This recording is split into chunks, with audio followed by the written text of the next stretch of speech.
Hi everyone, welcome back to the new video. तो आज हम करने वाले हैं क्लाइंट ग्रुप। तो एक क्लाइंट ग्रुप हमारे पास ये इस सीरीज का मतलब जो भी मैं ग्रुप्स पढ़ा रहा था तो मैं नेम वाले ग्रुप, तो उसका लास्ट होने वाला है। इसके बाद हम मेन ग्रुप थ्योरी अपनी स्टार्ट करने वाले हैं। तो उस पे जाने से पहले आज एक लास्ट ग्रुप को पढ़ लेते हैं, क्लाइंट ग्रुप को। इसे K4 ग्रुप भी कहते हैं, बहुत ज्यादा फेमस है।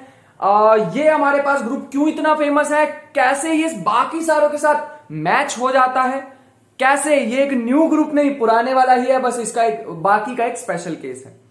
ये सारी की सारी बातें करने वाले हम एक सिंगल लेक्चर में, इसी लेक्चर में। तो आ जाओ अपना लेक्चर स्टार्ट करते हैं। You know my name is Rajan Chopra. आज का टॉपिक है क्लाइंट ग्रुप। अब क्लाइंट ग्रुप जो होता है ना, जिसने मेरी डीहेड्रल ग्रुप की लेक्चर देखी है तो उसको पता होगा कि ये जो क्लाइंट ग्रुप अब मैं लिखने वाला हूं ना, ये कोई न्यू चीज नहीं। ये लिखने का तरीका कुछ ऐसे है। एक तो आइडेंटिटी होनी चाहिए ग्रुप बनाने के लिए। सबसे पहली कंडीशन आइडेंटिटी, मतलब सबसे पहली तो नहीं बट हाँ एक कंडीशन होती है कि आइडेंटिटी भी होनी चाहिए। एक तो ये कंडीशन होनी चाहिए, दूसरा वो कम्यूट करते होने चाहिए। एक तो A square equal to identity, B square equal to identity और A B is equal to B. ये पूरा तामझाम मिलके क्लाइंट ग्रुप बनाता है। नहीं भैया ये हमें समझ नहीं आया, आना भी नहीं चाहिए क्योंकि तुम्हें डीहेड्रल ग्रुप नहीं पता होगा। आना क्यों नहीं चाहिए भैया? क्योंकि भैया डीहेड्रल ग्रुप पे मैंने बहुत अच्छा एक लेक्चर दे रखा है अपनी साइड से, तो भाषण मैंने दे दिया है, उसे देख भी लेना जाके, ठीक है। ए आई जे बी ए जे, इसमें क्या होता है, A square is equal to E, A show करता है रिफ्लेक्शन को। फिर रोटेशन के लिए हमने बता रखा है B n is equal to E, कि एन टाइम्स किसी चीज को रोटेट कर दोगे तो वो वहीं पे ही आ जाएगा। 2D शेप की बात कर रहा हूं। और एक और कंडीशन बताई थी कि A B is equal to B inverse A, ये कंडीशन फुलफिल होनी चाहिए। और लास्ट बताई थी I is equal to 0 to 1, क्योंकि दो ही कंडीशन हो सकती है, या 0 या 1, बाकी तो फिर रिफ्लेक्शन करके दो बार रिफ्लेक्शन करोगे किसी भी 2D शेप का तो वो वापस वैसी हो जाती है। जे कहां से कहां तक वैरी होता है, 0 1 अप टू सोन n-1 तक, n-1 तक। तो ये हमारे पास इसमें पॉसिबिलिटी हो जाएगी। अब तुम खुद सोच के देखो, अगर मैं यहां से D2 लिखना चाहता तो कैसे, D2 नहीं D4 लिखना चाहता तो क्या आता, D4 में बन जाएगी बात, नहीं D4 नहीं यार, D2 में बन जाएगी बात। D2 लिखना चाहेंगे, D2 देखना क्या आएगा यहां से, डीहेड्रल ग्रुप पढ़ा होना चाहिए यार, पहले बता दिया। ये हमारे पास पहला क्या आ जाएगा, ए की मतलब जो पॉसिबिलिटी है मैं सारी लिख देता हूं। मतलब आई तो 0 1 ही होगा, जे भी 0 1 होगा, ठीक है।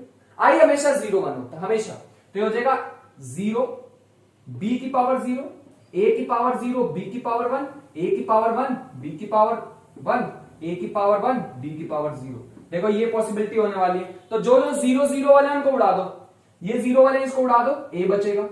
ये 0 वाला इसको उड़ा दो, बी बचेगा। इन दोनों को उड़ा दो, इनकी जगह क्या लिख सकते हैं, आइडेंटिटी एलिमेंट।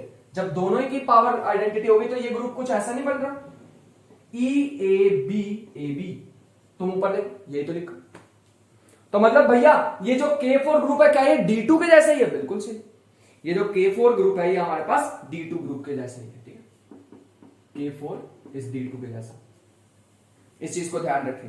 तो अगर हम बात करना चाहें ऐसे लिख सकते हैं रिप्रेजेंटेशन, जैसे मैंने पहले बताई थी ना, वो हमने एक इसके लिए ओवल शेप कंसीडर की थी, मैंने बताई हुई है यार ये सारी चीजें, ठीक है, डीहेड्रल ग्रुप में, तो उसे जरूर देख लेना। Representation of K4 is same as D2, इस चीज का ध्यान रखेंगे। क्या भैया सिर्फ D2 के साथ ही मैच होता है? आंसर इज नो, और भी ऐसे। यहां तक एक बार लिख लो यार, किसी को लिखना है तो ये चीज डीहेड्रल ग्रुप की डेफिनेशन होती है। लिख लिया, 3 2 1 चल आगे एक और चीज बताते, छोटे से ही है बस टॉपिक ये वाला, ज्यादा बड़ा नहीं, इसको स्ट्रेच करेंगे। पहला एक और एग्जांपल लेते हैं। मान लो मैं कभी तुम्हें कह दूं S3, अगर मैं तुम्हें क्या कह दूं S3 में बताओ क्या क्या होता था भैया। अगर हम S3 की बात करें, S3 में तो एक आइडेंटिटी एलिमेंट तो होता ही होता है, आइडेंटिटी एलिमेंट। और ये S3 है क्या, सिमेट्रिक ग्रुप। मैंने बताया ना, सारे आ जाएंगे इसमें वापस। सिमेट्रिक ग्रुप हमारे पास क्या होता है, 1 2 3। तो ये 1 की इमेज क्या होगी, यहां पे इमेज लिखते हैं, यहां पे एलिमेंट, 2 की इमेज 2, 3 की इमेज 3। ऐसी कोई भी मैपिंग बनेगी तो उसे आइडेंटिटी मैपिंग कहते हैं, जो खुद पे ही मैप हो जाए। अब जिसके सिर के ऊपर से बातें निकल रही है ना, तो लास्ट के लेक्चर देख के आना पूरी सीरीज में। दोबारा रिपीट कर रहा हूं तो बहुत बड़ी वीडियो हो जाएगी, जो कि मैं नहीं बनाना चाह रहा। और क्या पॉसिबिलिटी होती है इसमें 1 2 2 3 3 1, ठीक है। ये भी पॉसिबिलिटी होती है कि मतलब 1 2 पे मैप करा दो, 3 3 पे, ऐसा कुछ। तो इसमें 1 2 का मतलब क्या होता है, 1 2 पे, 2 1 पे, लेकिन 3 3 पे। जो सेम होता है उसे लिखते नहीं। ये 3 1 का मतलब क्या भैया, 3 1 पे, 1 3 पे, 2 2 पे, ये मतलब होता है इसका। ये सारी चीजें मैं ऑलरेडी एक्सप्लेन कर चुका हूं। एक और मतलब दो और पॉसिबिलिटी होती है 1 2 3 3 2 1 1 2 3 और एक होती है 1 3 2। तो ये सारी पॉसिबिलिटी होती है S3 ग्रुप में। ये सारी पॉसिबिलिटी किसमें होती है?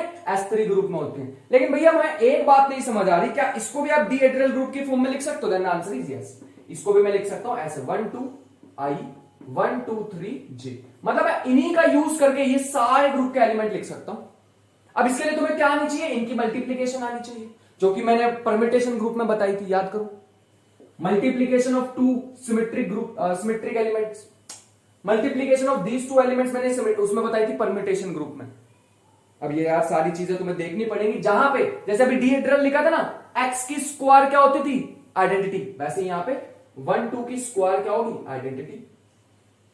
ठीक है, हाईएस्ट पावर कितनी ले सकते? 3।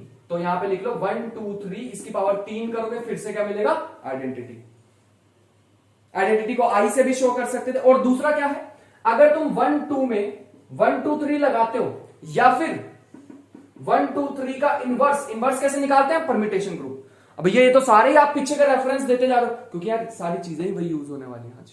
ठीक है, या फिर ऐसे करते हुए दोनों बातें क्या होती हैं? सेम होती है। इस चीज का हमें ध्यान रखना पड़ेगा। तो हम इस ग्रुप को ऐसे भी लिख सकते थे 1 2 1 2 3। इसका मतलब होता है ये दो एलिमेंट मिलकर सारे ग्रुप को जनरेट कर सकते हैं। जनरेट करने का मतलब है कि इन दो एलिमेंट को यूज करके मैं ये एलिमेंट भी बना सकता हूं, ये एलिमेंट भी बना सकता हूं, ये भी, ये भी, ये भी, ये भी सारे बना सकता हूं। कैसे? इनकी पावर्स लेके, इसकी पावर 0, इसकी पावर 1, इसकी पावर 1, इसकी पावर 0, ऐसे कॉम्बिनेशंस लेके मैं इस सारे के सारे एलिमेंट्स बना सकता हूं। ठीक है, इसका ध्यान रखना पड़ेगा। और थोड़ा सा यार यहाँ पे यूज होने वाला है हमारे पीछे की चीजें, तो इसलिए ध्यान से देख लो। और ऐसा ही तो होता था डीहेड्रल ग्रुप भी, ऐसा ही होता था डीहेड्रल ग्रुप। तो इसमें कितने एलिमेंट है काउंट कर लो भैया। इसमें हमारे पास मतलब कहां से कहां तक जा रहा है भैया? 3 तक जा रहे हैं। इसकी हाईएस्ट पावर 3 है। और D3 में भी ऐसे ही होता था।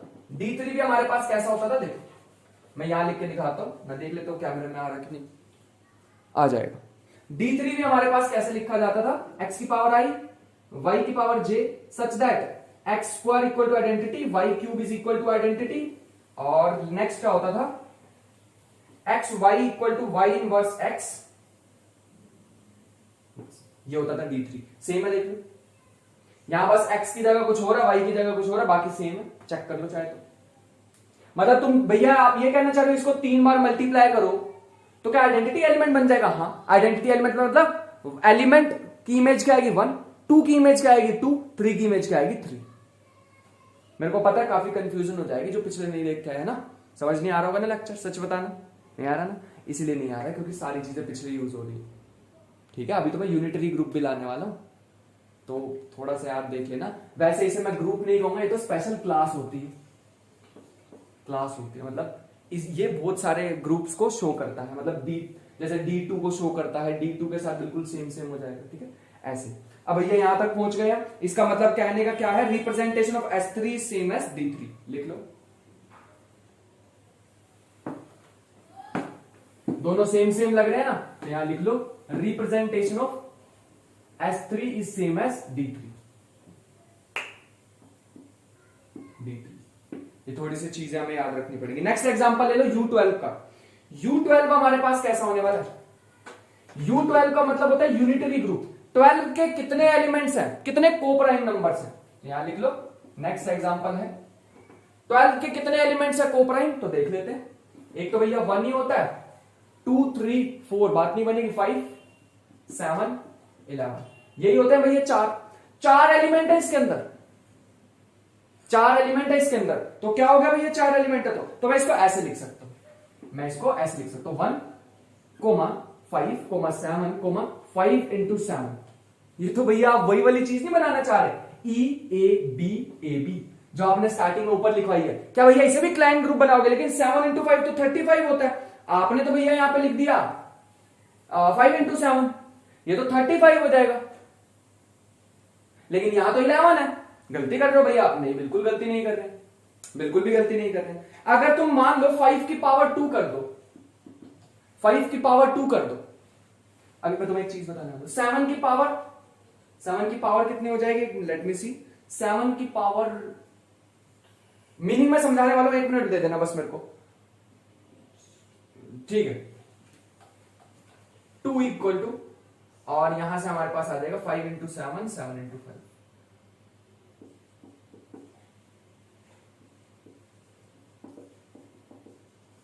बस 2 मिनट देना, अभी समझा दूंगा मैं तुम्हें सारा मल्टीप्लीकेशन मॉडुलो। अब देखो, अब देख सकते हैं हम इसे भी हटा दो। मतलब मैंने इसको लेके ग्रुप बना दिया। कैसा बनाया भैया आपने? ऐसा बना दिया। ये U12 नहीं है, ये तो मैंने एक न्यू चीज बना दी, ठीक है। लिखने का तरीका बदल दिया कि मतलब इस पूरे एलिमेंट को मैं ऐसे भी बना सकता हूं, इस पूरे सेट को मैं ऐसे भी लिख सकता था। देखना कैसे, ये है मल्टीप्लीकेशन मॉडुलो 12। अगर तुम 12 को 1 से डिवाइड करोगे कितना रिमाइंडर बचेगा? 1 ही भैया, वो तो 12 से छोटा है। 5 से डिवाइड करोगे 5 ही बचेगा भैया, 12 से छोटा है। 7 से डिवाइड करोगे तो भैया 7 ही बचेगा, 12 से छोटा है। 5 इंटू 7 35, 35 को 12 से डिवाइड करो तो भैया बचेगा 11। और भैया यहां मैंने 11 तो लिखा है। और मल्टीप्लीकेशन मॉडुलो, मॉडुलो ग्रुप क्या होता है? जिसमें रिमाइंडर्स आते हैं, और यहां पर रिमाइंडर इसका क्या बचेगा? 11 ही बचेगा। मतलब हमने बिल्कुल सही लिखा है। अब दूसरी बात सोचो भैया, आपने हमें बताया, आपने हमें क्लाइंट ग्रुप में क्या बताया? ए स्क्वायर इक्वल टू आइडेंटिटी आना चाहिए। यहां पे आइडेंटिटी कौन शो कर रहा है? 1। मतलब 5 का स्क्वायर कितना होता है? 25। और 25 को 12 से डिवाइड करो कितना आएगा? 1। अरे 25 को 12 से डिवाइड करोगे 1 ही तो रिमाइंडर आएगा। लो आ गई आइडेंटिटी। 47 को 47 नहीं 49 को डिवाइड करना 12 से, तो 12 4 जा 48, 48 डिवाइड करोगे 1 बचेगा। ये वाली प्रॉपर्टी भी सेटिस्फाई हो रही भैया। 5 इंटू 7 कर लो, चाहे 7 इंटू 5 कर लो, बात सेम ही। और किसके रिस्पेक्ट में बन रहे हैं? मल्टीप्लीकेशन मॉडुलो 12 के रिस्पेक्ट में। मजेदार चीज है एकदम, बहुत बहुत बहुत बढ़िया चीज। इसका मतलब भैया यहां पे इसको जनरेट कौन कर रहा है? यहां पे इसको जनरेट कर देंगे 5 और 7, ऐसे लिख लेना 5 7, 5 7 इसको जनरेट कर देंगे, कोमा डाल लेना बीच में। 5 7 इसको क्या कर देंगे? जनरेट कर देंगे। अगर मैं 5 की पावर 0 लेता हूं तो 1 आ जाएगा, 5 की पावर 1 लेता हूं तो यह आ जाएगा, 7 की पावर 1 लेता हूं तो यह आ जाएगा, दोनों की पावर 1 लेता हूं तो 35 आ जाएगा। पूरे ग्रुप को जनरेट कर सकता हूं यूजिंग दीज 2 एलिमेंट्स। लेकिन ये तो भैया फिर K4 जैसी चीज आ गई। K4 भी तो ऐसे ही था, बस इसमें E A B था, और इसमें क्या है? 1 5 7 5 7 है, सेम है, बस नंबर अलग अलग है। तो इसका मतलब क्या हुआ कि जो U12 है और ये जो K4 है, ये भी क्या आ गया? सेम सेम से ही आ गए, ठीक है। ये भी हमारे पास क्या आ गए? सेम सेम से ही आ गए। लो तुम्हारे सामने हमने U12 को भी क्या बना दिया? K4 के सिमिलर बना दिया। थोड़ा सा दिमाग लगेगा, लेकिन बहुत प्यारी चीजें कराता जा रहा हूं मैं तुम्हें, पता है, बहुत यूजफुल चीजें हैं ये। एक और करके दिखाता हूं तुम्हें। U12 हो गया ना, एक काम करते हैं U12। अच्छा, ये तो D2 के इक्वल भी हो जाएगा। D2 भी तो ऐसे ही होता था, अभी भी मैंने तुम्हें दिखाया। K4 और D2 सिमिलर होते हैं, U12 और K4 सिमिलर है।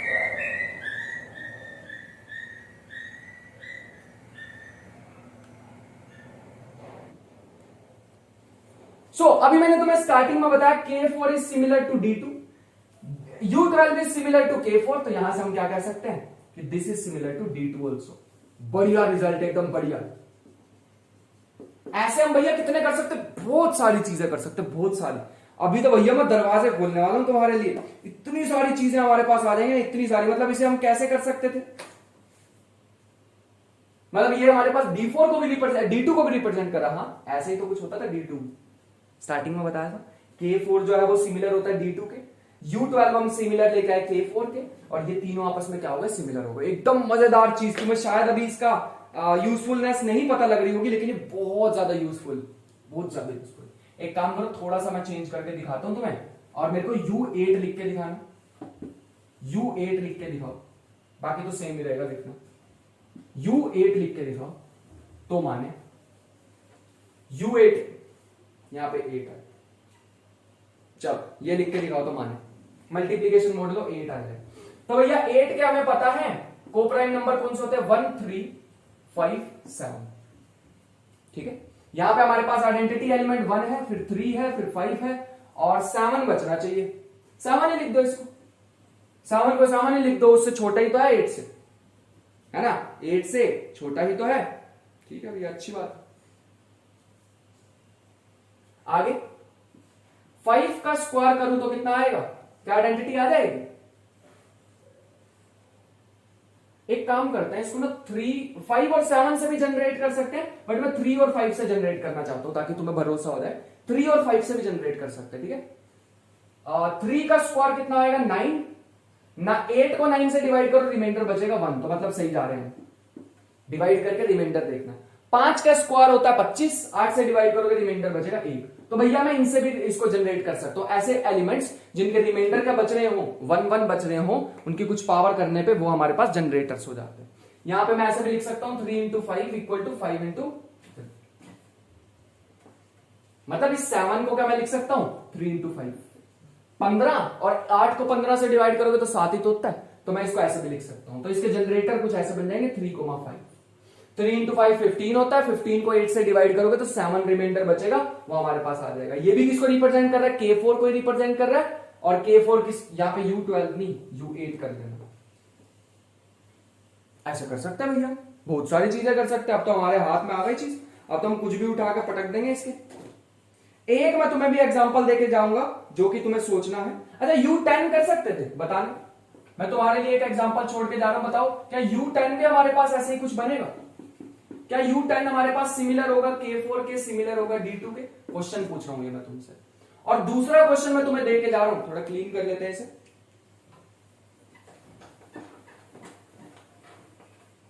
दूसरा क्वेश्चन मैं तुमसे पूछना चाह रहा हूं कि G1 -1 आयोटा माइनस आयोटा, क्या ये हमारे पास क्लाइंट ग्रुप बनाने वाला है? क्या G similar to Klein group K4? ये भी मैं क्वेश्चन, 2 क्वेश्चन पूछ के जा रहा हूं। पहले U10 वाला तो पहले करना, इसको निपटाना पहले, फिर इसको देखना कि क्या ये K4 बना रहा है या नहीं बना रहा। बस इतना सही, छोटा सा ही लेक्चर था, हो गया, हमने कंप्लीट कर लिया, मजा आ गया हमारे, दैट इज इट, मजा आ गया एकदम बिल्कुल। और अपने सारे ग्रुप्स इतने डिटेल में पढ़े, मेरे को खुद को इतनी एक्साइटमेंट हो रही है कि जो भी ग्रुप थ्योरी इन फ्यूचर पढ़ने वाला है ढेर मजा आने वाला है उसे, ठीक है। यूजुअली ये होता नहीं है, कहीं पे भी बीच बीच में आते रहते हैं ग्रुप, धीरे धीरे धीरे धीरे करके। मैंने एक साथ सारे पढ़ा दिए तो अंदर से सेटिस्फेक्शन आ रही, फील हो रहा है कि मतलब कुछ अच्छा किया। मिलते हैं नेक्स्ट सेशन में। मेरे ख्याल से आज के लिए तो तुम्हें सारा समझ आ ही गया होगा। नेक्स्ट सेशन में मिलते हैं, अब मेन ग्रुप थ्योरी हम स्टार्ट करने वाले हैं। सो पढ़ाई करते रहें, ढेर सारी मेहनत करते रहें। मिलते हैं नेक्स्ट लेक्चर में, तब तक के लिए बाय बाय।